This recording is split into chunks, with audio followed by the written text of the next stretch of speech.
Guys, welcome back. അപ്പോൾ school തുറക്കുന്നതിൻ്റെ ഭാഗമായിട്ട് ഞാൻ ഉണ്ടാക്കിയിരിക്കുന്ന ഒരു സ്റ്റഡി പ്ലാനറാണ് നിങ്ങളിപ്പോൾ കണ്ടുകൊണ്ടിരിക്കുന്നത്. അപ്പോൾ നമുക്കിതെങ്ങനെ ഉണ്ടാക്കുന്നത് നോക്കിയാലോ. ഞാൻ ഇതിനകത്ത് എടുത്തേക്കുന്നത് ഏകദേശം 72 പേജ് വരുന്ന അൺറൂൾഡ് ആയിട്ടുള്ള ക്ലാസ്മേറ്റിൻ്റെ നോട്ട്ബുക്കാണ്. നിങ്ങൾക്ക് റൂൾഡ് ആണെങ്കിലും കുഴപ്പമില്ല. ഇനി അതിലേക്ക് ഉപയോഗിച്ച നോട്ട്ബുക്കിൻ്റെ പേജസ് കീറി എടുത്താലും മതി. അതിനുശേഷം ഇതിൻ്റെ ഫ്രണ്ട് പേജ് ഞാൻ കംപ്ലീറ്റ് ആയിട്ട് A4 സൈസ് പേപ്പർ വെച്ച് കവർ ചെയ്തിട്ടുണ്ട്. നമുക്ക് ഇതിൻ്റെ അകത്തേക്ക് പോകാം. അപ്പോൾ അകത്തേക്ക് പോകുമ്പോഴത്തേക്കും ഞാൻ ഇവിടെ ഉണ്ടായിരുന്ന ഒരു ഇൻഡെക്സ് പേജൊക്കെ കയറി കളഞ്ഞിട്ടുണ്ട്. അപ്പോൾ ആ ഒരു ആദ്യത്തെ പേജിൽ ഞാൻ ജൂൺ എന്ന് പറയുന്ന മന്തിൻ്റെ ഒരു പേര് എഴുതിയിട്ട് ജസ്റ്റ് സ്കെച്ച് പെൻസും പെൻസും ഒക്കെ വെച്ച് ഡെക്കറേറ്റ് ചെയ്തിട്ടുണ്ട്. പിന്നെ രണ്ടാമത്തെ പേജിൽ ഞാൻ ആ ഒരു ജൂണിൻ്റെ കലണ്ടർ കുറച്ച് എസ്തെറ്റിക് ആയിട്ടുള്ള രീതിയിൽ എഴുതിയിട്ടുണ്ട്. അടുത്ത പേജ് നോക്കുകയാണെങ്കിൽ ഞാൻ ഹോംവർക്ക് പ്ലാനറാണ് ഇവിടെ സെറ്റ് ചെയ്തിരിക്കുന്നത്.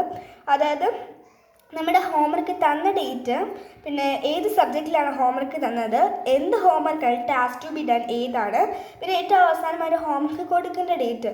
അപ്പം ഇതെല്ലാം കൂടെയുള്ള ഒരു പേജാണ് ഇത്. ഞാൻ ഇന്ന് വിളിക്കുന്നത് ഹോംവർക്ക് പ്ലാനർ എന്നാണ്.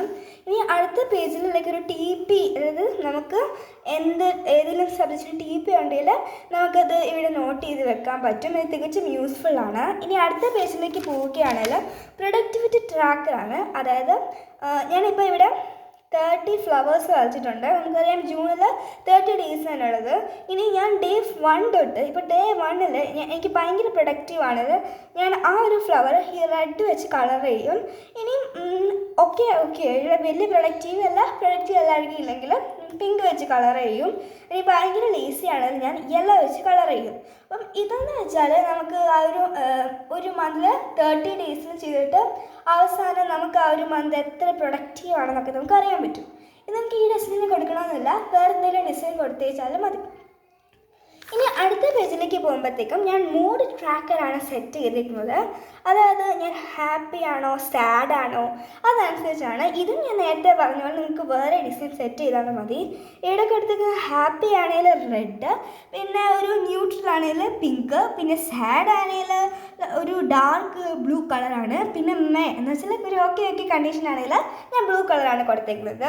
ഇനി അടുത്ത പേജിലേക്ക് പോവുകയാണെങ്കിലും ഞാൻ ഗോൾസ് ഫോർ ദ മന്ത് എന്ന് പറയുന്ന ഒരു ഹെഡ്ലൈനാണ് കൊടുത്തിരിക്കുന്നത്. നമുക്ക് ആ ഒരു മാസത്തേക്കുള്ള ഗോൾസ്, ഇപ്പോൾ നമുക്കൊരു പാട്ട് മൊത്തം പഠിക്കണം, അല്ലെങ്കിൽ ഇത് അസൈൻമെൻറ്റ്സ് ചെയ്തിരിക്കണം, അങ്ങനെയാണ് നമ്മുടെ ഗോൾസ്. അടുത്ത പേജിലേക്ക് പോകുമ്പോഴത്തേക്ക് ഞാൻ കുറച്ച് തോട്ട്സ് സെറ്റ് ചെയ്ത് വെച്ചേക്കുന്നത് നമ്മൾ പഠിക്കുന്ന സമയത്ത് നമ്മൾ കുറച്ചുകൂടെ മോട്ടിവേറ്റ് ചെയ്യാനായിട്ട്. അപ്പോൾ ഞാനിത് നെറ്റ് നോക്കി എടുത്താണ്. പിന്നെ ഇത് രണ്ടും എനിക്ക് കിട്ടിയ ഒരു കവായ സ്റ്റിക്കേഴ്സിൻ്റെ സെറ്റ് ചെയ്ത് ഞാൻ ഒട്ടിച്ചേക്കുന്നതാണത്. നിങ്ങൾക്ക് ഇഷ്ടമുള്ള രീതിയിൽ ചെയ്യുക. ഞാൻ ഇതെല്ലാം പിൻട്രസ്റ്റ് നോക്കി ചെയ്തിട്ടുള്ളതാണ്. പിന്നെ ഞാൻ സെറ്റ് ചെയ്തിരിക്കുന്ന ഒരു വീക്ക്ലി പ്ലാനറാണ്. അപ്പോൾ നമുക്ക് ആ ഒരു ദിവസം ഇപ്പം എന്തെങ്കിലും ബുക്ക് കൊണ്ടുവരണോ എന്നൊക്കെ പറയുകയാണെങ്കിൽ നമുക്കവിടെ നോട്ട് ചെയ്ത് വെച്ചാൽ മതി. ഇത് ഞാൻ 30 വരെ ഉള്ളതൊക്കെ എഴുതി വെച്ചിട്ടുണ്ട്. അപ്പോൾ ഇതാണ് എൻ്റെ സ്റ്റഡി പ്ലാനർ. നിങ്ങൾക്ക് ഇഷ്ടപ്പെട്ടെങ്കിൽ തീർച്ചയായിട്ടും ലൈക്ക് ചെയ്യുക. ഇതുപോലുള്ള കൂടുതൽ വീഡിയോസിനായിട്ട് ഞങ്ങളുടെ ചാനൽ സബ്സ്ക്രൈബ് ചെയ്യുക. അപ്പോൾ അത്രയേ ഉള്ളൂ. ബൈ.